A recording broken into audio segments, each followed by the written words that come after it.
Owner வாசுவை பாத்தீங்க? இல்லையே master. அது இல்ல ஓனர், நேத்து இங்க நிறைய பிளாஸ்டிக் பாட்டில் எல்லாம் இருந்துச்சா, நான் தான் நேத்து காயலாங்கடைக்கு போட சொல்லி கொடுத்து விட்டேன். Super master. அதுக்கு 450 ரூபாய் கொடுத்தாங்க ஓனர். நானே அந்த பிளாஸ்டிக்லாம் எடுத்துட்டு போய் கைலாங்காடில் போடணும்னு நினைச்சேன், நீங்களே போட்டுட்டீங்க. அப்புறம் ஓனர் வாசு அந்த பணத்தை கொடுத்துட்டான்ல உங்ககிட்ட? இல்லையே மாஸ்டர். கொடுக்கலையா? டே வாசு, வந்துட்டேன் ஓனர். நேத்து காயலாங்கடையில வாங்கின பணத்தை ஓனர் கிட்ட இன்னும் நீ கொடுக்கலையா? ஓ மறந்துட்டேன் மாஸ்டர். ஓனர் பைசா மறந்து வீட்லயே வச்சுட்டு வந்துட்டேன். நாளைக்கு வரும்போது கண்டிப்பா எடுத்து வந்து தரேன் ஓனர். பாத்தீங்களா ஓனர், இவனை மாதிரி ஆளுங்கெல்லாம் இப்படிதான். ஓனர் காசு கேட்க மாட்டாங்கன்னு சொல்லிட்டு செலவு பண்ணிட்டு இருப்பான். இப்ப நம்ம கேட்டதும் வீட்டுல வச்சுட்டு வந்துட்டேன்னு பொய் வேற பேசுறான். மாஸ்டர் தேவையில்லாம என் மேல பழி போடாதீங்க. இந்தாங்க ஓனர் 450 ரூபா. ஓனர் யாருக்கு தெரியும் இந்த பணத்தை போய் யார்கிட்ட போய் வாங்கிட்டு வந்தானோ? மாஸ்டர் உங்களுக்கு நான் அப்படி என்னதான் பண்ணேன்? ஏன் என் மேல பழி போட்டுக்கிட்டே இருக்கீங்க? இங்க பாருங்க ஓனர், அந்த பணத்தை அவன் நேத்தே செலவு பண்ணிட்டான். இங்க பாரு, உன்னை பத்தி எங்களுக்கு எல்லாம் தெரிஞ்சு போச்சு. ரொம்ப நல்ல மாதிரி நடிக்கிற. நான் திருடல, செலவு பண்ணல. கொடுத்தா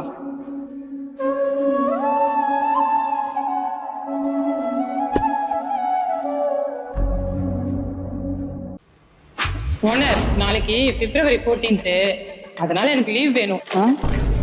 இல்ல எனக்கு புரியல. லவர்ஸ் டேக்கு உங்களுக்கு என்ன சம்பந்தம்? ஏன் நாளைக்கு லீவ் கேட்குறீங்க? அதானே, என்ன சம்பந்தம்? டேய் அரவோனா, நீ ஏதாச்சும் பேசுன உன்னை அப்படியே தூக்கி போட்டு நெரிச்சிடுவேன். அக்கா சூடா இருக்கீங்கன்னு நினைக்கிறேன். ஜில்லுன்னு கொஞ்சம் மோர் போட்டு தரேன், கொஞ்சம் சாப்பிட்றீங்களா?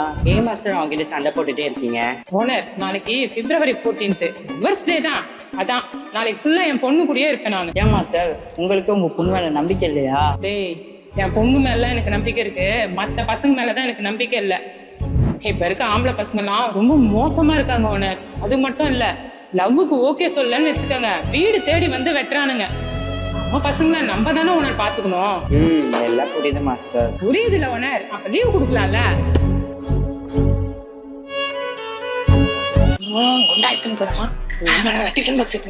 மாஸ்டர் மட்டன் போடு. என்ன யோசிச்சுட்டு இருக்கீங்க? டேய் இன்னைக்கு ஒரு புடி பிடிக்கணும்டா, வாய் வீட்டு கல்யாணம்டா வாசு. மாஸ்டர் நான் பிரியாணி சாப்பிட்டு ரொம்ப நாளாகுது மாஸ்டர். சரி விட்ரா, நீ வா, 2 பேரும் சேர்ந்து போயிட்டு வரலாம். மட்டன் போடுவாங்களா சிக்கன் போடுவாங்களான்னு தெரியலையே. ஓனர் கிட்ட வேற பர்மிஷன் கேட்கணுமே. ஓனர் மாஸ்டர் இன்னைக்கு ஒரு பாய் வீட்டு கல்யாணத்துக்கு போறேன்னு சொன்னாங்க. அன்னைக்கு மாதிரி கூட்டு போவாங்கன்னு நினைக்கிறேன். என்னை கூப்பிட்டா நானும் போயிட்டு வரவா? போயிட்டு வா வாசு. ஓனர் ஒரு 2 மணி நேரம் பர்மிஷன் கொடுத்தீங்கன்னா நான் கல்யாணத்துக்கு போயிட்டு வந்துடுவேன். ஓனர் பாய் வீட்டு கல்யாணம் ஓனர், பிரியாணி ஓனர். அப்படியா? ஏய் வாசு, கடையை கொஞ்ச நேரம் பாத்துக்க, போயிட்டு வந்துடுறேன். சரி மாஸ்டர். என்னதான் எல்லாரும் நம்மள்கிட்ட நல்லா பழகினாலும் சில டைம் உங்களுக்கு வேலை வந்துட்டுனா நம்ம ஓரம் கட்டிட்டு வாங்க போல. மாஸ்டர் ஒரு பொண்ணுக்கு ஒரு பையன் மேல காதல் வரணும்னா முதல்ல அந்த பையன் என்ன பண்ணணும்? உனக்கு தெரிஞ்சதை சொல்லு பார்க்கலாம். பார்க்க பக்காவா இருக்கணும், நல்லா ட்ரெஸ் பண்ணணும், ஒரு பைக் வச்சிருந்தா போதும். அவ்வளவுதானா? அதுக்கு மேல என்ன வேணும்? நான் தான் பாக்குறேன்னா டெய்லி ரோட்ல பீச்ல பார்க்ல எல்லாம் இப்ப இப்படிதான் இருக்காங்க. அதுதான் தப்பு. அது நாய் காதல். தேவை முடிஞ்சதும் அது இன்னொரு நாயை பார்த்துட்டு ஓடிடும். அப்ப என்ன வேணும்னு சொல்லுங்க மாஸ்டர். ஒரு பொண்ணை காதலிக்கணும்னா அவன் முதல்ல அவன் நம்பிக்கையை சம்பாதிக்கணும். அப்ப நாய் காதல்னா என்ன மாஸ்டர்? தேவைக்கு பழகிறது தான் நாய் காதல்னு சொல்லுவாங்க. அதை எப்படி கண்டுபிடிக்கிறது? ஒரு கண்ணியமான பையன் அந்த பொண்ணை ரோட்ல யாருக்கும் தெரியாம இருக்க நிக்க வைக்க மாட்டான். பீச்சு கூட்டு போயிட்டு போட்டு கடையில உட்கார வைக்க மாட்டான். ஃப்ரெண்டுன்னு சொல்லி வீட்டுக்கு கூட்டிட்டு போவான். அது மட்டும் இல்லாம அவங்க வீட்டுல நடக்கிற எல்லா ஃபங்க்ஷனுக்கும் அந்த பொண்ணை கூட்டிட்டு போவான். கோவில் கூட்டு போவான். இந்த மாதிரி நிறைய இருக்குடா வாசு. ஏன் ஓனர் இந்த புது சிஎம் வந்த 1 மாசத்துல ரொம்ப அதிகமா கரண்ட் கட் பண்றாங்களே, அது என்னவா இருக்கும்? கரண்ட்டை யார் கட் பண்றாங்கன்னு உங்களுக்கும் தெரியும், எனக்கும் தெரியும். இங்க அரசியல் பேசாதீங்க மாஸ்டர். நீங்க பாத்தீங்களா ஓனர், சிங்கப்பெண்ணை போலீஸ் நேத்து டிவில பார்த்தேன். எனக்கு அப்படியே போக்கிரி படம் பார்த்த மாதிரியே இருந்துச்சு. எனக்கும் டிவி பார்க்க சொல்ல அப்படிதான் மாஸ்டர் இருந்துச்சு. ஏன் ஓனர், திருச்சியில சிஎம் ரிசைன் பண்ணதும் அந்த எம்எல்ஏ போஸ்டிங்க யார் நிக்க போறான்னு தெரியுமா? எனக்கு தெரியுமே. ஏய் யாரா?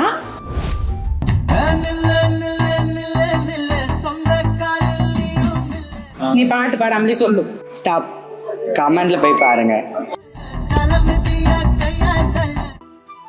2 பர்ஃபி கொடுங்க.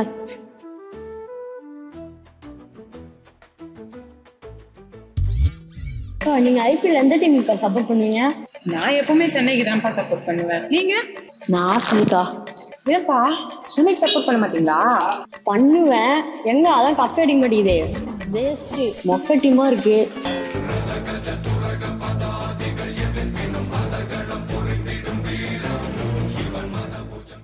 ஆமா, நீங்க ஏன் அந்த அண்ணா கண்ணு காமிச்சிட்டு இருக்கீங்க? தம்பி நீங்க இன்னும் ஹிஸ்டரியை செக் பண்ணி பார்க்கலன்னு நினைக்கிறேன். ஃபர்ஸ்ட் ஹையஸ்ட் ரன் அடிச்ச டீம் எதுன்னு தெரியுமா உங்களுக்கு? ஃபர்ஸ்ட் ஹையஸ்ட் பெய்டு பிளேயராவது யாருன்னு தெரியுமா? மிஸ்டர் ஐபிஎல் யாருன்னு தெரியுமா? உங்க கடைக்கு வந்து டீ குடிச்சேன், அதுக்கு காசு கொடுத்துட்டு இந்த வாரம் டீ ஃப்ரீயா தரீங்களா? அது எப்படி தம்பி முடியும்? அதேதான் நான் சொல்றேன், பழைய கதை பேசாதீங்க. எப்படிதான் உங்க டீம் மார்க்கெட்டிங் தான். தம்பி நீ போய் பரப்பி சாப்பிடுங்க போங்க. அப்பவே சொன்னேன் ரிஜெக்ட் ஆன பிளேயர் எல்லாம் ஏலத்துல எடுக்காதீங்கடான்னு. இப்ப பாரு பொடிசுங்கெல்லாம் வந்து ஜோக் காமிச்சிட்டு போகுதுங்க. மாஸ்டர், தங்கச்சி கல்யாணம் நல்லபடியாக முடிஞ்சதா? நல்லபடியா முடிஞ்சிச்சு வாசர். எப்படியோ ஒரு கடமையை முடிச்சிட்டீங்க, ரொம்ப சந்தோஷம் மாஸ்டர். எங்க முடிஞ்சது? அடுத்த 3 மாசத்துல தாலி பிரிச்சு போகணும். அதுக்கு ஒரு சீர் இருக்கு, தீபாவளி சீர் இருக்கு, பொங்கல் சீர் இருக்கு, இதோ ஆடி மாசம் வேற வரப்போகுது. வரிசை வச்சு வீட்டுக்கு வேற கூட்டிட்டு வரணும். நீங்கள் எதுக்கு வரிசை வைக்கணும்? ஏய், அப்புறம் குழந்தை பிறந்தா அதுக்கு ஒரு சீர் இருக்கு, குழந்தைக்கு காது குத்தனா அதுக்கு வேற ஏதாவது செய்யணும். அது மட்டும் இல்ல, பொம்பளை புள்ள பிறந்ததுன்னு வச்சுக்க, சடங்கு சம்பிரதாயம்னு நிறைய இருக்கு. அது சரி, உனக்குதான் அப்பா அம்மா இல்ல, யாரும் இல்ல, இதெல்லாம் உனக்கு எங்க புரிய போகுது? போய் வேலையை பார்ப்போம். மாஸ்டர் இங்க வாங்க, அந்த பேக்ல சக்கரை இருக்கா பாருங்க. இது வர ஒண்ணு. அக்கா, நீங்க வாசுவை யாரும் இல்லாத அனாதன்னு தெரியாம சொல்லிருக்கீங்க. வாசு நம்ம கடையில சேர்றப்போ என்ன சொன்னான்னு தெரியுமா? எனக்கு நீ யாரும் இல்ல, இனிமே அந்த கவலை இல்லைன்னு சொன்னாங்கக்கா. நீங்களும் நானும் அவங்க கூட பிறக்கலனாலும் நம்மள 2 அக்காவா பாக்குறாங்க. எனக்கு எந்த கவலையும் இல்லை, என் நல்லது கெட்டதுக்கு நீங்களும் மாஸ்டரும் இருக்கீங்கன்னு அவன் சொன்னாங்கக்கா. புது முதலமைச்சர் ஆட்சிக்கு வந்து 1 மாசம் ஆயிடுச்சு, இன்னும் அந்த ஃப்ரீ பஸ்ஸுக்கான கையெழுத்து மட்டும் போடல. அது மட்டும் போட்டாரு வச்சுக்கோங்களேன், நான் ஏசி பஸ்ல ஜாலியா வந்து போவேன். கூடிய சீக்கிரத்துல அதுவும் நடந்துடும். ஓனர், லேடிஸுங்களுக்கு மட்டும் ஃப்ரீ பஸ் விடுறாங்க, இந்த மாதிரி ஆம்பளைங்களுக்கு இல்லையா ஓனர்? ஆம்பளைங்கன்னா தீய சக்தி, உங்களுக்கு ஃப்ரீ பஸ் விட மாட்டாங்க. ஸ்கூல் பாய்ஸுக்கும் கேர்ள்ஸுக்கும் ஃப்ரீ பஸ் தானே. அப்போ இந்த மாதிரி ஆளுங்களுக்கு ஃப்ரீ பஸ்ஸே இல்லையா ஓனர்? 100ல 90 ஆம்பளைங்க பாட்டிலுக்கும் சிகரெட்டுக்கும் 10 ரூபா அழிச்சிடுறீங்க. இதே ஒரு பொண்ணா இருந்தா 10 ரூபா வீட்டுக்கு எடுத்து வச்சா. ஏய், என்ன பாக்குற? ஒன்றும் இல்லை, அப்ப போய் வேலையை பாரு போ. ஆம்பளைங்கெல்லாம் ஏமாளி தான் போல. ஏய், என்னடா அங்க சத்தம்? பேசிக்கிட்டு இருந்த மாஸ்டர்.